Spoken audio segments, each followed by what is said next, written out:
Salam semua, selamat datang sekali lagi ke dalam kebaktian online Hope Kucing Sparrow. Kami sangat mengagungkan kedatangan kalian. Hari ini kita akan memasuki siri ketiga dari siri khotbah teka-teki yang bertopik kepingan yang hilang. Ianya mengenai pendamaian. Sama seperti kehilangan potongan puzzle, kehidupan kita tidak lagi sama ketika ada hubungan yang terputus, dan kita perlu memperbaiki hubungan yang terputus tersebut. Apabila kita memperbaiki hubungan yang terputus, itu seperti mencari potongan atau kepingan yang hilang untuk menyelesaikan puzzle. Mari kita berdoa. Bapa di surga, kami mengucap terima kasih atas penyertaan-Mu dan perlindungan-Mu dalam hidup kami. Dan kami berdoa bagi mereka yang terjangkit virus COVID-19 atau kontak dekat. Sembuhkan mereka Tuhan, dan biarlah penghiburan dan kasih-Mu menyertai mereka. Bukalah hati kami Tuhan untuk mendengarkan firman-Mu, dan urapi hamba-Mu yang akan menyampaikan firman-Mu. Dalam nama Tuhan Yesus kami berdoa dan mengucap syukur. Amin. Kita diciptakan untuk berhubungan antara satu sama lain. Setiap hubungan kita memainkan peranan penting dalam menjadikan kehidupan kita lengkap. Tetapi apabila terjadi konflik di dalam hubungan, maka hubungan akan menjadi tidak selesa dan kita tidak lagi bertegur sapa. Sama seperti kehilangan potongan puzzle, kehidupan kita tidak lagi sama. Ada rasa kecewa dan rasa kurang lengkap. Semasa berhubungan dengan orang lain, bahagian yang sangat penting adalah memperbaiki hubungan yang terputus. Ia seperti mencari kepingan yang hilang dan meletakkan semula ke dalam satu gambaran yang sempurna. Karena itu hari ini kita akan melihat 3 perkara. Apakah tanda-tanda hubungan perlu diperbaiki? Bagaimana kita memperbaiki hubungan yang terputus? Dan hati yang mau memperbaiki hubungan. Mari kita melihat poin yang pertama, yaitu tanda-tanda hubungan perlu diperbaiki. Bagaimana Anda tahu bahwa ada masalah dalam perhubungan? Kita perlu mengambil beberapa langkah ke belakang untuk memeriksa tindakan, pemikiran, dan perasaan kita. Berikut adalah 3 perkara tanda bahwa kita perlu memperbaiki hubungan kita dengan seseorang. Pertama yaitu fitnah dan kebohongan. Amsal 10 ayat 18 katakan, "Dia yang menutupi kebencian memiliki bibir dusta, dan siapa saja yang menyebarkan fitnah adalah orang bodoh."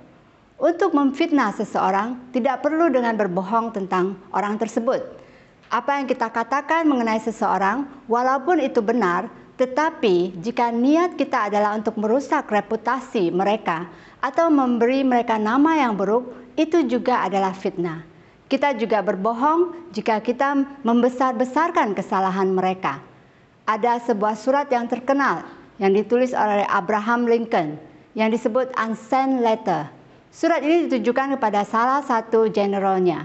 Dia menulis surat ini dengan perasaan yang sangat kesal dan kecewa terhadap general ini. Karena pada masa itu Amerika hampir kalah dalam sebuah peperangan. Setelah dia membaca kembali surat tersebut yang dia tulis, dia memutuskan untuk tidak mengirim surat itu. Karena surat itu terdapat kata-kata yang menyakitkan. Karena dia menulisnya pada saat dia sedang beremosi. Keputusan yang dia ambil itu sangat baik karena ini menyebabkan dia dapat menyelamatkan persahabatannya dengan jenderal tersebut dan juga menyelamatkan jenderal tersebut daripada kehidupan yang hancur. Kadang kita boleh mengucapkan kata-kata yang menyakitkan atau membesarkan keadaan pada saat kita emosi. Sekiranya kita melakukannya, Amsal mengatakan bahwa kita adalah bodoh. Kita menyembunyikan kebencian kita, tetapi tindakan kita menunjukkan apa yang ada di dalam hati kita. Kita menipu diri kita sendiri dan mengatakan bahwa saya tidak ada masalah. Yang ada masalah adalah orang tersebut. Saya hanya mengatakan fakta tentang orang tersebut. Tetapi kalau kita mau jujur, di dalam hati kita, kita mungkin memiliki kepahitan atau kebencian terhadap orang tersebut. Sekiranya kita masih menyimpan kebencian, kita harus jujur dengan diri kita sendiri. Kadang kita mungkin merasa emosi dan merasa sakit hati dan merasa tidak adil. Saya diperlakukan seperti ini. Saya masih ingat masa saya pelayanan ketika saya masih muda di dalam kerohanian saya. Saat itu saya merasa dikhianati dan sakit hati karena perlakuan rakan yang melayani bersama dengan saya. Jadi saat itu apa yang saya lakukan adalah saya masuk ke bilik kamar dan menyembah Tuhan, menangis dan mencurahkan perasaan saya kepada Tuhan. Dan saya juga menulis surat komplain. Setelah saya tulis, kemudian saya delete. Dan hati saya merasa lega setelah itu karena saya menyerahkan semuanya kepada Tuhan. Mungkin kalian dapat melakukan hal itu jika kalian dihadapi dengan keadaan di mana kalian merasa sakit hati karena seseorang yang telah mungkin melakukan hal yang tidak baik terhadap kamu. Oke, yang ke B, tanda-tanda di mana kita perlu memperbaiki hubungan kita yaitu di mana saat kita membangkitkan kesalahan masa lalu atau lampau. Amsal 17 ayat 9 mengatakan, siapa menutupi pelanggaran, mengejar kasih, tetapi siapa membangkit-bangkit perkara, menceraikan sahabat yang karib. Perkara kedua ialah jika kita membangkitkan kesalahan lampau, walaupun orang menyinggung perasaan kita dan sudah meminta maaf, kita mengatakan bahwa saya sudah memaafkan orang tersebut. Tetapi bagaimana kita tahu bahwa kita benar-benar memaafkan orang itu?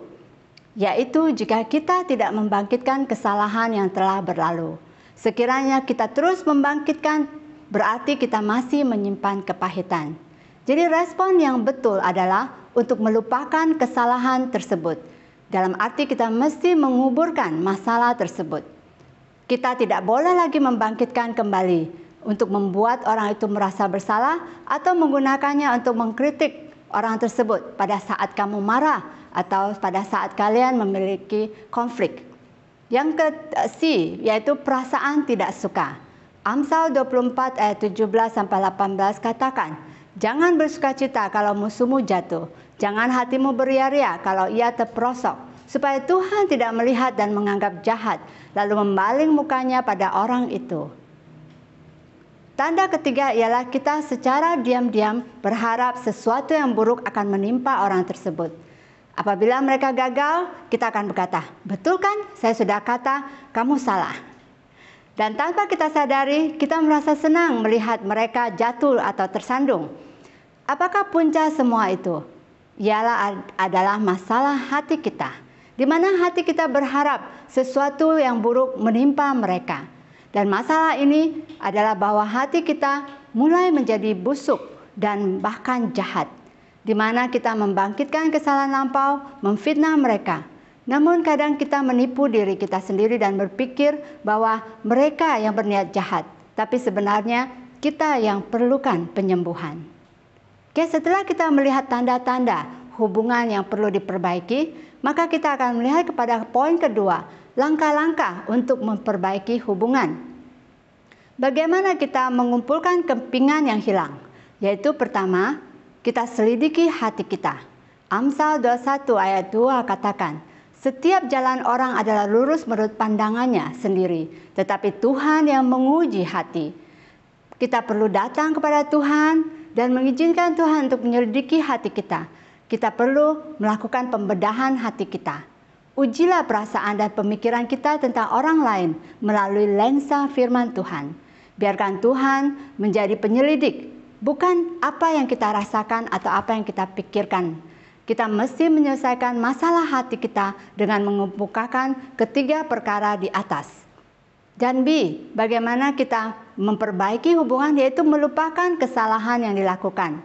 Amsal 19 ayat 11 dikatakan, akal budi membuat seorang panjang sabar. Orang itu dipuji karena memaafkan pelanggaran.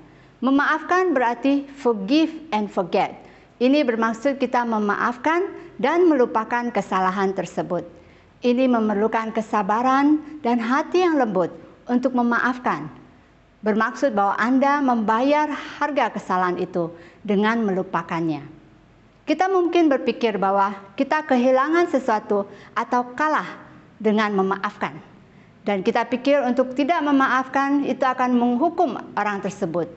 Tetapi ketahuilah saudara-saudari, memaafkan adalah perbuatan yang mulia. Karena hanya orang yang kuat dapat memaafkan.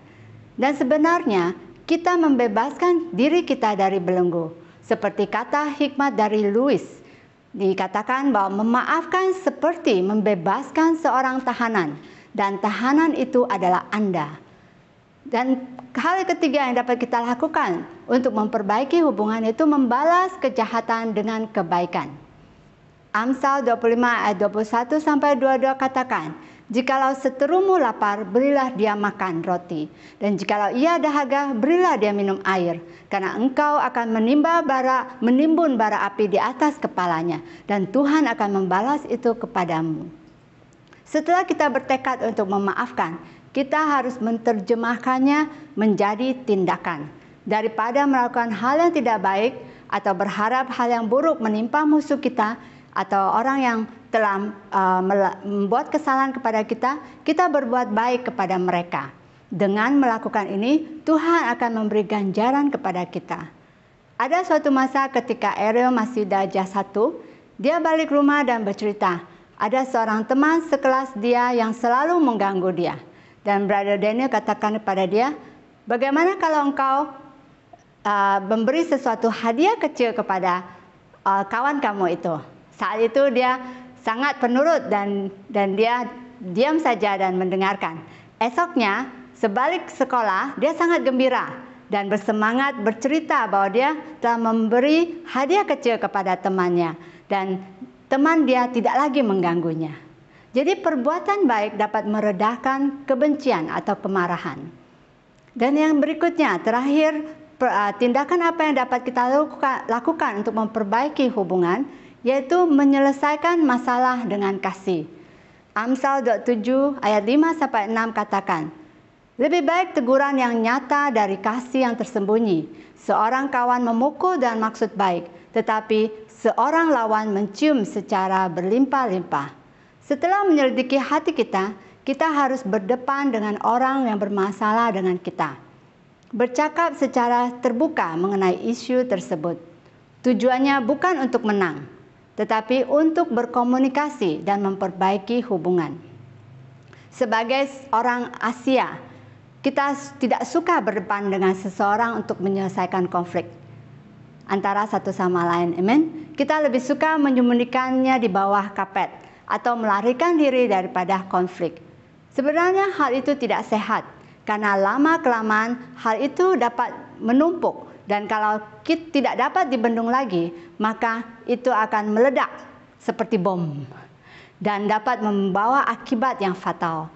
Atau jika kita melarikan diri, mungkin masalah itu akan terulang dengan orang lain, karena kita tidak pernah belajar bagaimana berhadapan dengan orang-orang berbeda dengan kita. Terkadang konflik disebabkan hanya karena cara pemikiran dan pandangan yang berbeza, walaupun sebenarnya kita ingin mencapai sesuatu yang sama. Jadi jika kita belajar berdepan dan menyelesaikan masalah dengan kasih, ianya mungkin akan mempererat hubungan antara satu sama lain, dan bahkan membuka diri kita untuk dapat bergaul lebih baik dengan orang lain, karena kita belajar memahami sikap dan juga pribadi orang yang berbeza. Dan ketiga, terakhir, dalam hal tentang memperbaiki hubungan, yaitu milikilah hati untuk memperbaiki hubungan. Kunci untuk memulihkan kepingan yang hilang adalah kasih, yaitu menawarkan pendamaian. Amsal 10 ayat 12 katakan, kebencian menimbulkan pertengkaran, tetapi kasih menutupi segala pelanggaran. Tuhan menunjukkan kasih-Nya. Daripada menghukum mereka yang bersalah, Dia menghapuskan kesalahan manusia dan Dia menawarkan pendamaian. Tuhan telah menutup kesalahan manusia dengan mengutus anaknya Yesus Kristus. Di Roma 5 ayat 8 katakan, akan tetapi Allah menunjukkan kasih-Nya kepada kita, oleh karena Kristus telah mati untuk kita ketika kita masih berdosa. Lihat, berapa banyak kita telah berdosa untuk Tuhan, dan betapa Dia sekali lagi dan lagi mengampuni kita. Lihat harga yang telah Dia bayar untuk kita. Lihat bagaimana Dia telah tidak membangkitkan kesalahan masa lalu dan tetap menutupi kesalahan manusia, bahkan dengan mengorbankan anaknya. Lihat bagaimana Dia telah mendamaikan kita dengan diri-Nya sendiri. Pada saat kita mengenal Bapa Surgawi, maka kita akan memahami dan belajar memperbaiki hubungan dengan orang lain. Marilah kita berbesar hati untuk menjadi orang yang terlebih dahulu menawarkan pendamaian. Tidak penting siapa yang bersalah, karena di dalam konflik, kedua pihak pasti ada kesalahan masing-masing. Sebagai pasangan suami istri, kalian pasti sangat memahami hal ini. Brother Daniel pernah berkhotbah dalam perjamuan perkawinan. Sebagai pasangan suami istri, ingat ada 3 kata penting yang perlu kamu ingat, terutama para suami, selain kata I love you. Coba, bagi kalian yang sudah berkawin, boleh tulis di komen, kata apakah itu? Saya bagi 5 saat. 4, 3, 2, 1. Ya, amen. Ya, betul. Kata yang penting dalam perkawinan selain I love you adalah I am sorry. Oke, itu kata penting untuk hubungan yang baik. Tidak penting siapa yang bersalah, tetapi yang mulai mengatakan terlebih dahulu I am sorry, kamu adalah champion. Karena di dalam Matius 5 ayat 9 katakan, berbahagialah orang yang membawa damai, karena mereka akan disebut anak-anak Allah. Kesimpulannya ya, untuk kita semua, kita hidup di dunia ini hanya sementara, dan kehidupan kita singkat saja. Tidak ada gunanya bagi kita menyimpan dendam dan kepahitan. Dan kadang puncak kematian atau puncak penyakit adalah kepahitan. Itulah sebabnya ada sebuah lagu sekolah minggu yang saya ingat pada saat saya menyiapkan khotbah pada hari ini, yaitu berbunyi seperti ini. Hati yang gembira adalah obat, seperti obat hati yang senang. Tapi semangat yang patah keringkan tulang. Hati yang gembira Tuhan senang. Amen. Berikan kehidupan kita, jalani kehidupan kita dengan hati yang gembira dan senang, dengan tidak menyimpan kepahitan dan membangun hubungan yang baik dengan satu sama lain. Hiasi kehidupan kita, karena setiap ahli keluarga kita, saudara-saudari seiman dan kawan-kawan kita adalah bagian yang penting di dalam kehidupan kita. Dan berkat Tuhan akan melimpah kepada umatnya yang hidup dalam damai dan kesatuan. Amin. Mari kita berdoa. Bapa di surga, kami ucap terima kasih untuk firman-Mu. Kami percaya firman-Mu adalah pelita bagi kakiku dan terang bagi jalanku.